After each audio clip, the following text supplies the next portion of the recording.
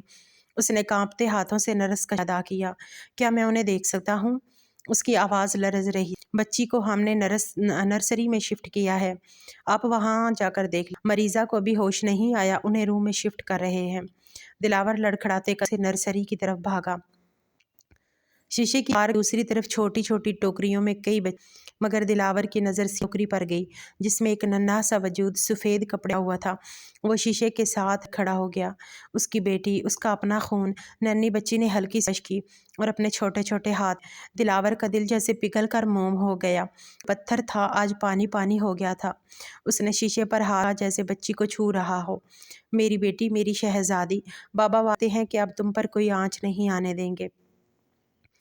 میں اس پوری دنیا سے لڑ جاؤں گا، میں وہ تکلیف نہیں پہنچنے دوں گا جو تمہاری ماں نے سہی ہے۔ کچھ دیر بعد دلاور بتایا گیا کہ ابرش کو ہوش آ گیا ہے۔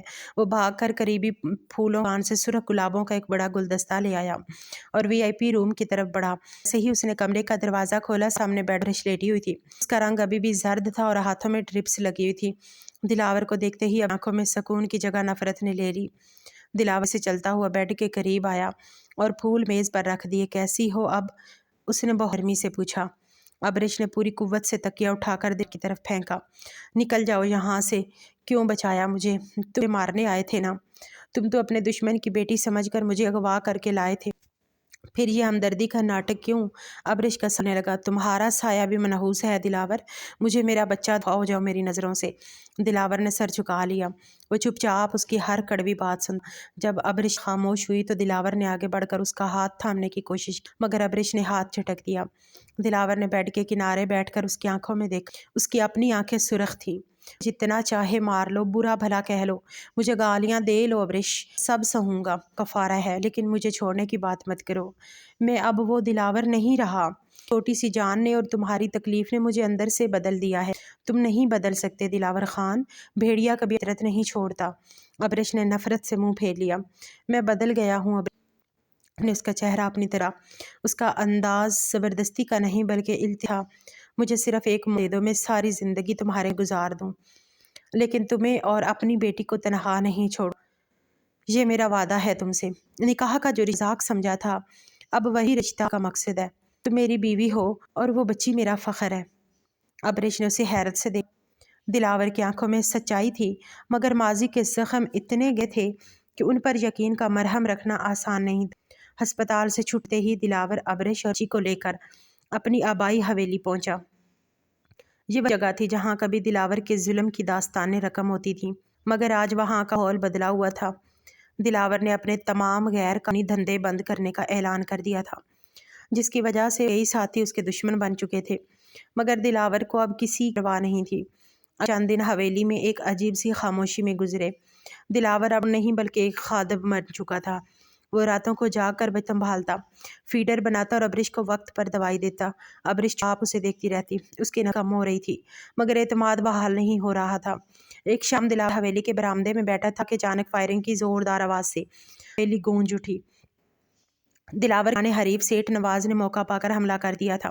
ایک گولی کھڑکی توڑتی ہوئی اندر ابرش بچی کو لیے کھڑی تھی۔ ابرش ہٹو وہاں سے، دلاور چیتے کسی پھرتی سے لپکا اور چھلانگ لگا کر ابرش اور آگے آ گیا۔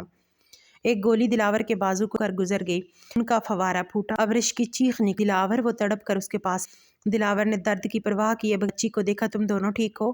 تمہیں خون آ رہا ہے؟ ابرش کا لرز رہا تھا۔ اس نے جلدی سے اپنا دوپٹہ پھاڑا اور دلاور کے زخم پر باندھا۔ اس لمحے ان کے درمیان جمی برف پگھل گئی۔ حملہ آور دلاور گارڈز کی جوابی فائرنگ سے بھاگ چکے تھے۔ دلاور نے اپنے آلود ہاتھ سے الماری کی طرف اشارہ کیا۔ وہ نیلی فائل ابرش نکالی، اس میں ایک نکاح نامہ تھا۔ پڑھو اسے، دلاور نے دیوار ایک لگاتے ہوئے کہا۔ میں نے اس رات جھوٹ بولا تھا کہ نکاح ناٹک ہے۔ وہ مولوی اصلی تھا اور یہ نکاح رجسٹرڈ ہے۔ میں اپنی آزادی کھونے سے بھاگ گیا تھا، لیکن قانون اور شرع کی روح سے بیوی ہو، یہ بچی حلال ہے۔ ابرش نے نکاح نامہ دیکھ کے آنسو ٹپ ٹپ کاغذ پر گرنے لگے۔ اس دل کا سب سے بڑا بوجھ اتر گیا تھا۔ وہ گناہ گار نہیں تھی، وہ اس کی بیوی تھی۔ تم سچ کہہ رہے ہو؟ ابرش نے بھیگی پلکوں سے اسے دیکھا۔ دلاور نے اس بات میں سایا اور اپنا صحیح سلامت بازو پھیلا دیا۔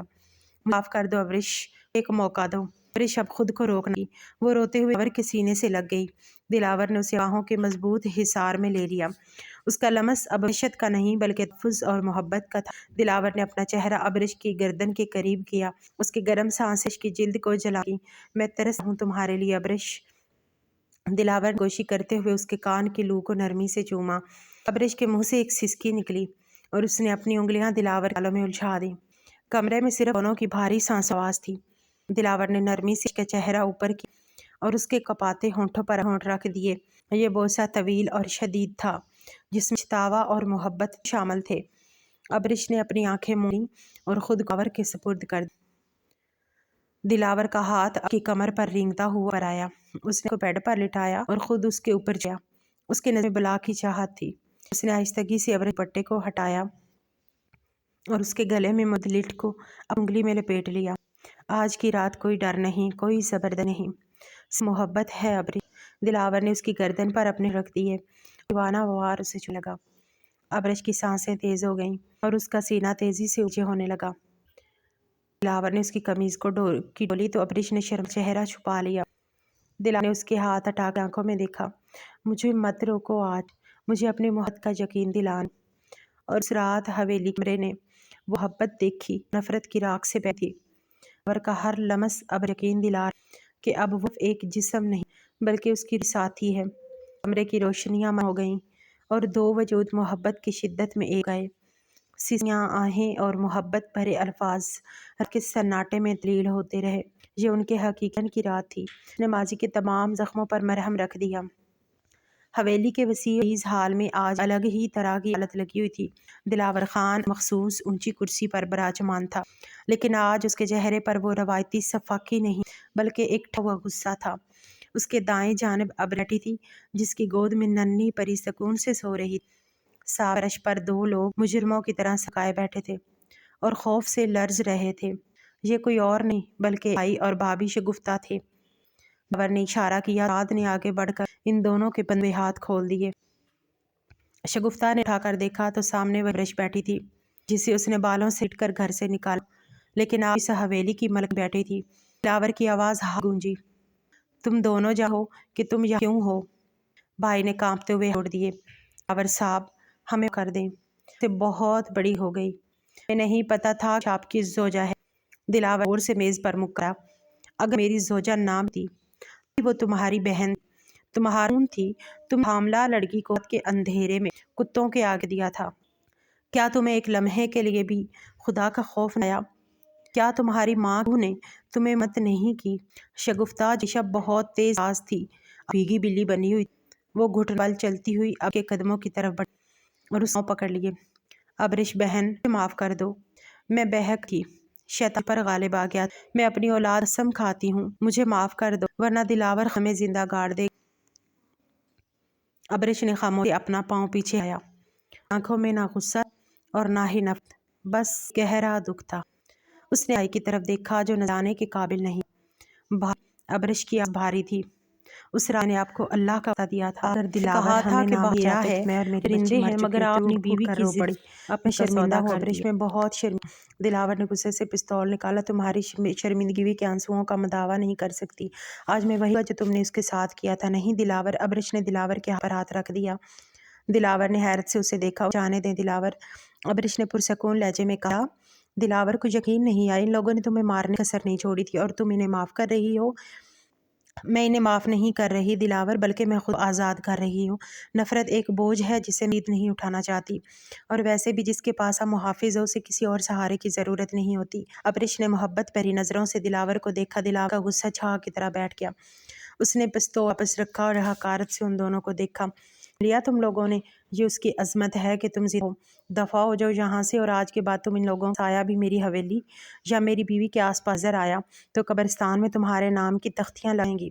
مراد نے ان دونوں کو دھکے دے کر ہائی سے باہر نکال دیا۔ ابرش نے ایک گہرا سانس لیا، جیسے برسوں پرانا بوجھ اس کے سے اتر گیا ہو۔ دلاور نے آگے بڑھ کر اس بچی کو اپنی باہوں میں سمیٹ لیا۔ پاس مرہم بھی ہے اور رفتار بھی۔ دن ہفتوں میں، مہینوں میں، اور مہینے سالوں میں بدلتے گئے۔ دلاور نے اپنے وعدے کے مطابق جرائم کی دنیا کو ہمیشہ خیر باد کہہ دیا۔ اس نے زمینوں پر کاشتکاری اور حلال کاروبار شروع کر دیا۔ شہر کے لوگ جو کبھی دلاور کے نام سے تھے اب اس کی عزت کرتے تھے۔ حویلی جو شت کا نشان تھی اب وہاں ہر وقت تلاوت اور بچوں کی ہنسی گونجتی تھی۔ اپنی ادھوری تعلیم مکمل کی اور اب گاؤں کی لڑکیوں کے لیے ایک چھوٹا سا اسکول چلا رہی تھی۔ ان کی زندگی میں سکون، محبت اور اعتماد آ چکا تھا۔ دلاور نے اپنی محبت امت سے ابرش کے دل کے ہر زخم کو بھر دیا۔ اب ان کے درمیان کوئی جھجک نہیں تھی، بلکہ ایک گہری دوستی اور بے پناہ رومانس جو ہر گزرتے دن کے ساتھ بڑھتا تھا۔ وقت تیزی سے گزرنے لگا۔ سب کو 3 سال گزر چکے تھے۔ آج موسم پھر ویسا ہی تھا جیسا اسی رات کو تھا، مگر آج طوفان نہیں کہ ٹھنڈی ہوائیں چل رہی تھیں۔ آسمان پر چاند اپنی پوری آب و تاب کے ساتھ چمک رہا اور اس کی چاندنی نے فارم ہاؤس کو نہیا تھا۔ فارم ہاؤس اب وحشت کے محبت کا گہوارہ بن چکا تھا۔ دلاور اور ابرش کھڑے تھے۔ ابرش نے رنگ کا لباس پہن رکھا تھا جس میں چاندنی کا ہی کوئی ٹکڑا لگ رہی تھی۔ نے اسے پیچھے سے اپنی باہوں کے مضبوط حصہ رکھا تھا۔ اس نے اپنا سر ابرش کے کندھے پر ٹکا دیا اور اس کی خوشبو اپنے اندر اتارا۔ کیا سوچ رہی؟ دلاور نے اس کے کان میں سرگوشی کی۔ ابرش نے مسکرا کر پیچھے کی طرف دیکھا اور اپنا گال دلاور سے مس کر دیا۔ یہی اللہ کتنا مہربان ہے، اس نے ان اندھیروں سے نکال کر آپ کی محبت کی روشنی عطا کی۔ دلاور نے کمر کے گرد اپنے بازوؤں کی گرفت مزید سخت کر دی۔ اس نے نرمی سے گردن پر بوسہ دیا جس سے ابرش میں سنسناہٹ دوڑ گئی۔ جانتی ہو ابرش، دلاور کی آواز بات کا سمندر تھا۔ جب بھی بات کے بارے میں سوچتی ہوں تو خود سے نفرت ہونے لگتی ہے۔ اس طفرات میں ایک درندہ تھا جسے اپنی ہوس اور انا کی فکر تھی، مگر معصومیت اور صبر سے مجھے انسان کیا۔ تم نے مجھے جی کھایا ہے، تم میری اصلاح ہو ابرش۔ ابرش پرسکون انداز میں آتی ہے۔ اس کی آنکھوں میں اب ماضی کا خوف نہیں بلکہ اپنے شوہر کے لیے مکمل عید اور محبت ہے۔ وہ دلاور مڑی اور اس کے سینے پر ہاتھ رکھتے ہوئے بولی، انسان خطا کا پتلا ہے دلاور، اہم یہ نہیں کہ ہم کیا تھے، اہم یہ ہے کہ ہم اب کیا ہیں۔ آپ نے اپنی توبہ اور محبت کر دیا کہ آپ دنیا کے بہتر شوہر اور باپ ہیں۔ خان نے جھک کر اس کے ماتھے پر ایک طویل لیا اور پھر اس کے لبوں کو اپنے لب ہوا۔ فضا میں خوشبو رچ گئی۔ اتنے میں سیڑھیوں نے قدموں کی آواز آئی۔ ان کی خالہ بیٹی زاریہ بھاگتی ہوئی آئی۔ اس نے گلابی فراق پہن رکھی تھی اور وہ بالکل لگ رہی تھی۔ بابا، ماما، متلی زبان میں چلائی۔ دلاور اور اب کر دیکھا۔ دلاور کے چہرے بڑی سی مسکراہٹ پھیل گئی۔ وہ اپنی بیٹی کو گود میں اٹھا لیا۔ زاریہ نے فوراً اپنے چھوٹے چھوٹے بال دلاور کے گلے میں ڈال دیے۔ شہزادی ابھی تک جاگ رہی ہے؟ دلاور کے گال پر پیار کیا۔ مجھے ڈر لگ رہا تھا، زاریہ نے معصومیت سے کہا۔ دلاور خان نے بازوؤں کو بھینچ لیا۔ روشنی میں تینوں کے سائے زر ایک ہو گئے۔ یہ ایک مکمل دنیا تھی۔ دلاور خان پہلے نے اپنی بیٹی کو دیکھا، پھر ابرش کی آنکھوں۔ اس کی آنکھوں میں ایک عزم تھا، ایک تھا۔ اس نے ابرش کی آنکھوں میں دیکھ وعدہ کیا، نہ کوئی ڈر ہے زاریہ، اب کوئی ڈر نہیں ابرش۔ جب تک میں زندہ ہوں کوئی طوفان خوشیوں کا رخ نہیں کر سکتا۔ ہمیشہ کے لیے ایک ہے۔ ابرش نے دلاور کے کندھوں پر رکھ دیا۔ چاند مسکرا تھا اور ہوائیں گواہی دے رہی تھیں کہ محبت راستہ بھٹک کر واپس آتی ہے، وہ پہلے سے زیادہ مضبوط اور ہو جاتی ہے۔